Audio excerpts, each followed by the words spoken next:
Hello everyone, I'm Father Larry Young. Today I want to speak into this debate on recreational marijuana. The usual arguments against it that I hear are that it can sometimes undermine your physical health or your finances, your personal relationships, your personal discipline and progress in life. Many places it's still illegal, so you have to worry about criminal prosecution. And you're oftentimes under stress because you have to hide it from parents, from employers or employees, from coaches, teachers, and maybe even priests. When you marshal all these negative arguments, it's very compelling. However, I want to approach this subject from a different perspective. Here are 5 arguments that I often hear from those who advocate for recreational marijuana use and my objections. However, I want to go beyond the usual negative consequences you always hear, and I want to put forward a positive vision that will hopefully attract us and draw us towards something far better.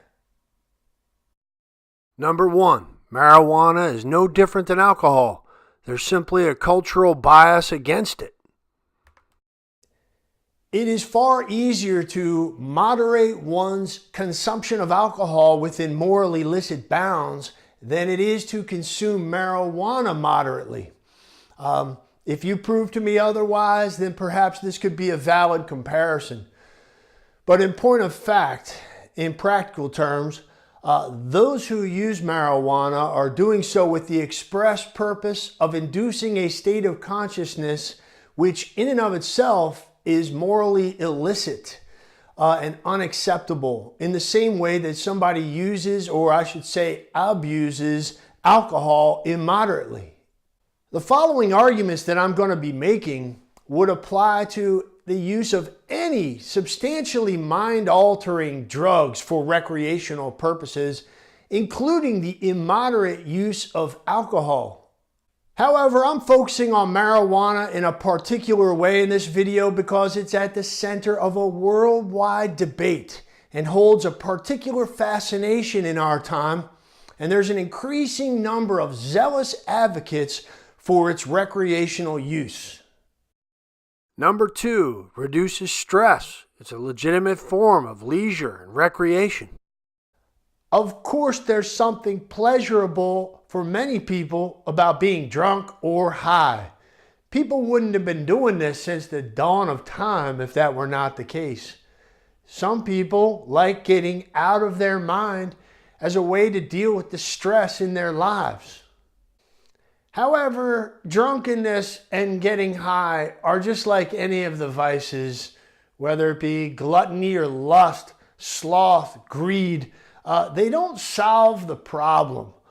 They just make it worse. They don't give us the rest that our hearts long for, and they end up creating more stress in our lives.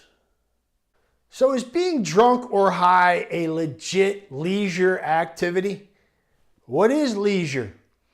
Well, according to the great 20th century philosopher Joseph Pieper in his book, Leisure, the Basis of Culture, he says that leisure is the disposition of contemplative beholding and immersion in the real.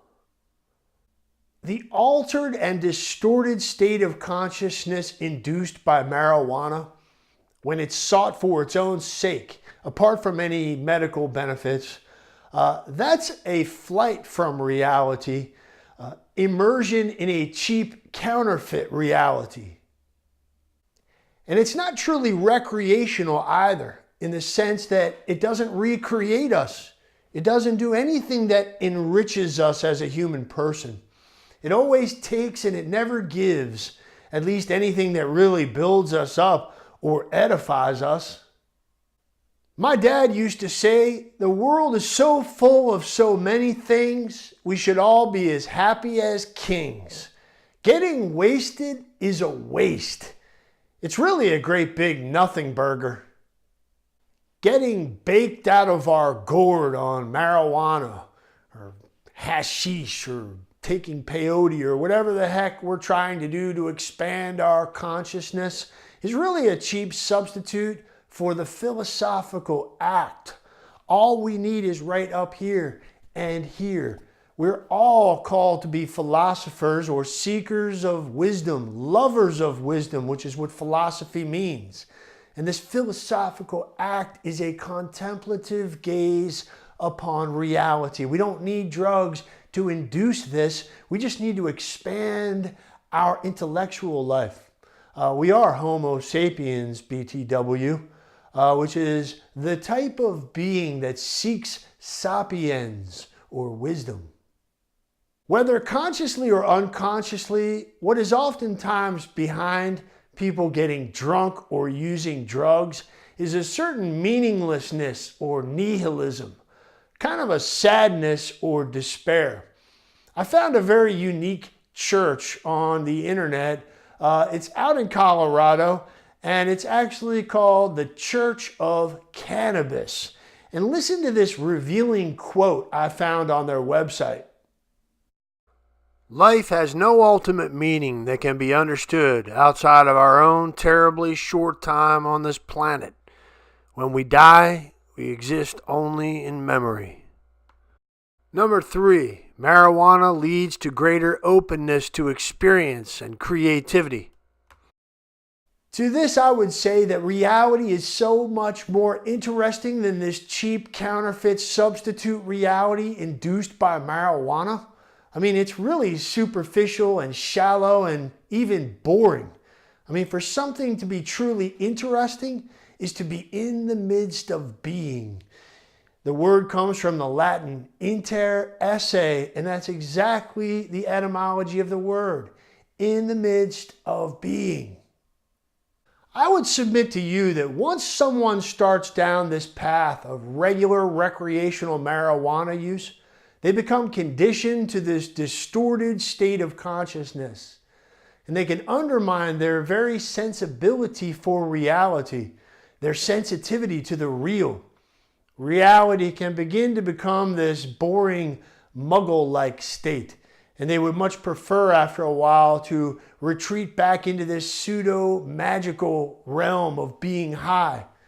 It becomes harder to just experience simple things in the real world, like throwing a frisbee in the park in your bare feet, without thinking, oh, this would be so much better if I was high.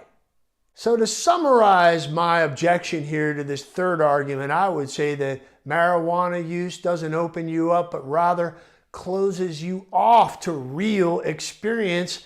And the further you get away from reality, I would say the less truly creative you actually are. Number 4, marijuana opens one to transcendent mystical experience. To this, I would say it really kind of simulates a mystical experience and is really kind of an illusory shortcut to a mystical realm. The Judeo-Christian understanding of mysticism is entering into a personal relationship with the one who is.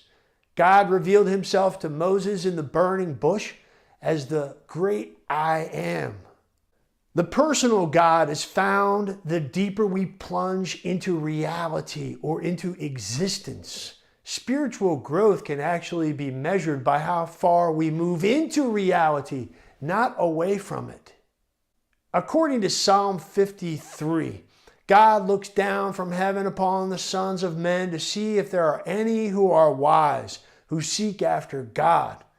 It is foreign to a Judeo-Christian understanding of mysticism to simply seek mystical experience for its own sake. For us, we're always seeking a personal God. God does not look down from heaven upon the sons of men to see if there are any who are wise who seek mystical or transcendent experience, but rather upon those who seek after him. Actually, as a matter of fact, in the Catholic mystical tradition, we are cautioned against directly seeking spiritual experiences for their own sake. This can be a dangerous approach to the spiritual life.